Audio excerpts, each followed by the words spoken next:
চুয়াডাঙ্গা জেলা শাখার সম্মানিত কল্যাণ পরিষদ সদস্য জনাব কাইমউদ্দিন হিরো, সম্মানিত থানা আমির শ্রদ্ধেয় জনাব আব্বাসউদ্দিন ভাই, উপস্থিত অত্র উপজেলার সম্মানিত সেক্রেটারি, চুয়াডাঙ্গা পৌরসভা সেক্রেটারি সহ সম্মানিত থানা নেতৃবৃন্দ, সবাইকে আসসালামু আলাইকুম ওয়া রাহমাতুল্লাহি ওয়া বারাকাতুহু। আমরা আল্লাহ সুবহানাহু ওয়া তাআলার দরবারে শুকরিয়া আদায় করছি যারা একান্ত মেহেরবানিতে খোলা মনে খোলা পরিবেশে খোলা আকাশে দিচ্ছে আল্লাহ তাআলা আমাদেরকে একত্রিত করেছেন। এজন্য সেই রব্বুল দরবারে শুকরিয়া জ্ঞাপন করছি। সকলে বলছি আলহামদুলিল্লাহ।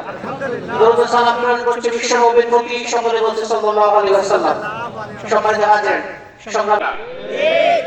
আসুন আমরা এই দাওয়াতগুলো নিয়ে জনগণের সামনে যাব, জনগণকে আমরা বোঝানোর জন্য চেষ্টা করব আসলে বাংলাদেশের জন্য জামাত ইসলাম সবচেয়ে পারফেক্ট একটি দল, যাদেরকে ক্ষমতা দিলে আগামী দিন সততা যোগ্যতার সাথে এই দেশকে সুন্দর একটি জায়গায় পৌঁছে দেওয়ার চেষ্টা করব ইনশাআল্লাহ। চুয়াডাঙ্গা জেলা শাখার সম্মানিত কল্যাণ পরিষদ সদস্য জনাব কাইমউদ্দিন হিরো, সম্মানিত থানা আমির শ্রদ্ধেয় জনাব আব্বাসউদ্দিন ভাই, উপস্থিত অত্র উপজেলার সম্মানিত সেক্রেটারি, চুয়াডাঙ্গা পৌরসভা সেক্রেটারি সহ সম্মানিত থানা নেতৃবৃন্দ, সম্মানিত বাংলাদেশ জামাত ইসলামের বিভিন্ন পর্যায়ে কর্মী সমর্থক সহযোগী ভাই এবং বন্ধুগণ, সকলকে সালাম, আসসালামু আলাইকুম ওয়া রাহমাতুল্লাহি ওয়া বারাকাতুহু। মহান রবের দরবারে শুকরিয়া যে মহান রব্বুল আলামিন আমাদেরকে এই আল্লাহর জমিনে আল্লাহর বিধানে অংশগ্রহণ না করার ক্ষতি হচ্ছে অযোগ্য ব্যক্তিদের দ্বারা শাসিত হওয়া।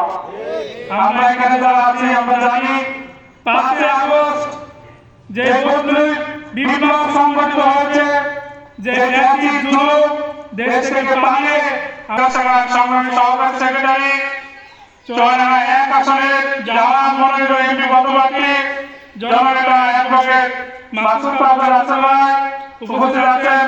বাংলাদেশ জামাত ইসলামী দেশ শাখার সাংগঠনিক থানা আমির জনাব আব্বাসউদ্দিন উপস্থিত নেতৃবৃন্দ এবং যার জীবন আদর্শের মধ্যে আমাদের ইহকালীন কল্যাণ এবং পরকালীন মুক্তি নিহিত রয়েছে, সেই রাসূলের প্রতি দরুদ পেশ করি সাল্লাল্লাহু আলাইহি ওয়াসাল্লাম।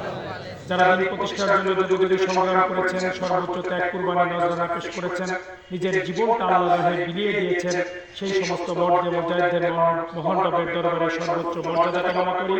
বাংলাদেশের এই জমিনে যারা একটি ফ্যাসিস্ট সরকারকে উৎখাত করার জন্য, একটি স্বাধীন বাংলাদেশ উপহার দেওয়ার জন্য, মানুষের মতের স্বাধীনতা, কথা বলার স্বাধীনতা, রাজনীতি করার স্বাধীনতা, ভোট বারবার এদেশের মানুষের কাছে নতুন নতুন শাসক এসেছে, শাসকের হাত পরিবর্তন হয়েছে, কিন্তু সাধারণ মানুষের ভাগ্যের কোনো পরিবর্তন হয় নাই। এই পরিবর্তন হওয়ার কারণ যোগ্যতা নাই। যারা দেশ পরিচালনা চুয়াডাঙ্গা 1 আসনের সম্মানিত সংসদ সদস্য প্রার্থী জনাব অ্যাডভোকেট মাসুদ পারভেজ রাসেল ভাই, অনুষ্ঠানে উপস্থিত আছেন চুয়াডাঙ্গা জেলা শাখার গণপরিষদ সদস্য